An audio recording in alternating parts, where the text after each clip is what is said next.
नमस्कार। स्वागत है आपका आपके अपने YouTube चैनल भक्ति वाइब्स पर। आज इस वीडियो में मैं आपको अश्विन मास के कृष्ण पक्ष की एकादशी की कथा सुनाऊंगी, जिसे इंदिरा एकादशी के नाम से जाना जाता है। इस एकादशी का महत्व इसलिए भी ज़्यादा है क्योंकि यह एकादशी पितृपक्ष में पड़ती है, इसलिए इस एकादशी को पितृपक्ष की एकादशी भी कहा जाता है। तो चलिए इंदिरा एकादशी की कथा शुरू करने से पूर्व इस एकादशी की तारीख और शुभ मुहूर्त के बारे में जान लेते हैं। तो अश्विन माह की कृष्ण पक्ष की यह इंदिरा एकादशी की शुरुआत 9 अक्टूबर सोमवार को दोपहर 12:36 पर होगी और 10 अक्टूबर मंगलवार के दिन 3:08 पर समाप्त होगी। उदया तिथि के अनुसार यह व्रत 10 अक्टूबर को रखा जाएगा। तो चलिए शुरू करते हैं इंदिरा एकादशी की कथा। ओम नमो भगवते वासुदेवाय नमः। एक बार धर्मराज युधिष्ठिर कहने लगे कि हे भगवान, अश्विन माह के कृष्ण पक्ष की एकादशी का क्या नाम है? इस एकादशी व्रत की विधि तथा फल क्या है?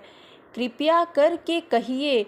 भगवान श्री कृष्ण कहने लगे कि इस एकादशी का नाम इंदिरा एकादशी है। यह एकादशी पापों को नष्ट करने वाली तथा पितरों को अधोगति से मुक्ति देने वाली होती है।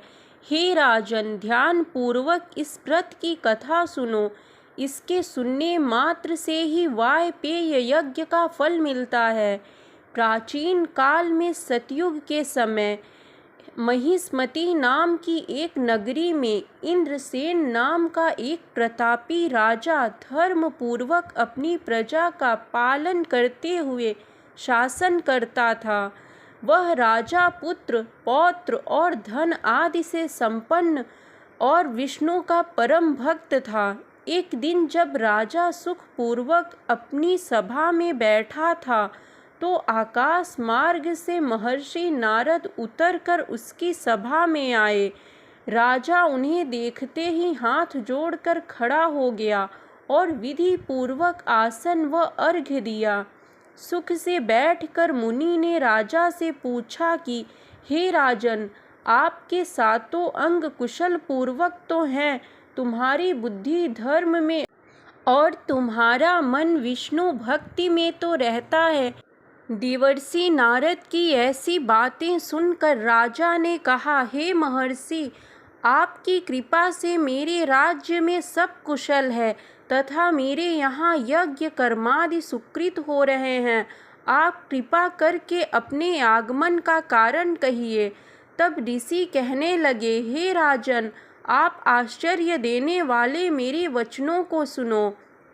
मैं एक ब्रह्मलोक से यमलोक को गया। वहाँ श्रद्धा पूर्वक यमराज से पूजित होकर मैंने धर्मशील और सत्यवान धर्मराज की प्रशंसा की।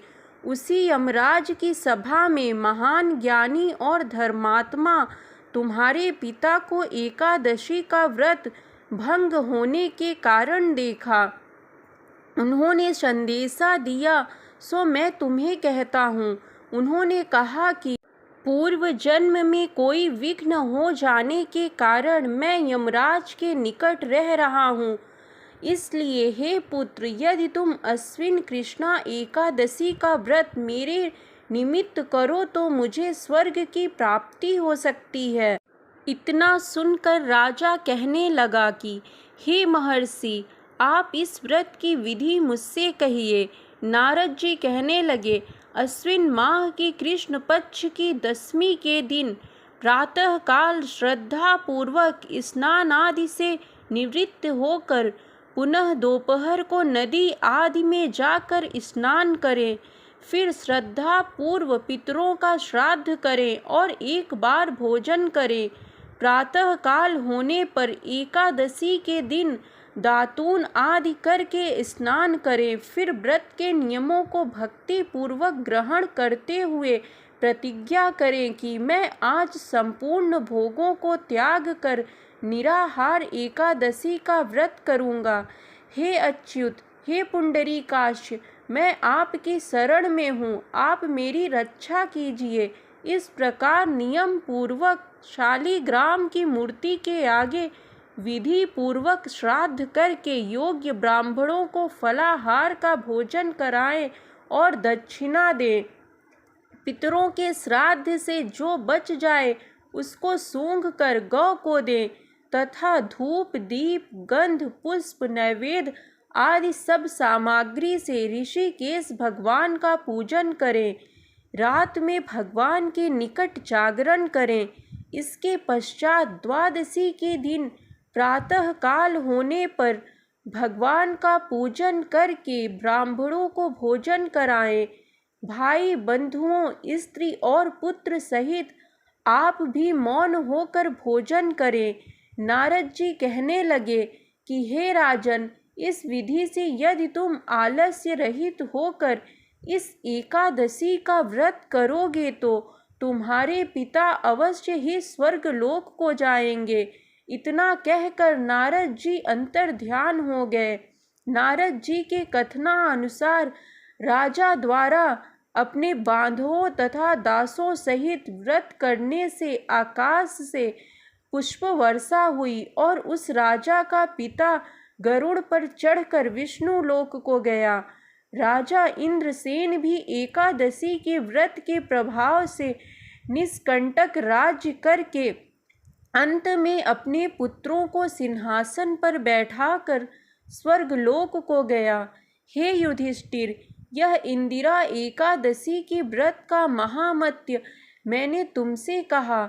इसके पढ़ने और सुनने से मनुष्य सब पापों से छूट जाते हैं और सब प्रकार के भोगों को भोग कर अंत में वैकुंठ को प्राप्त होते हैं।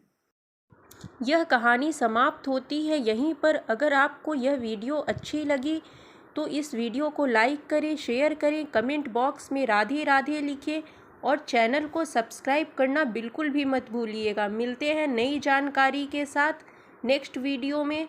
राधे राधे।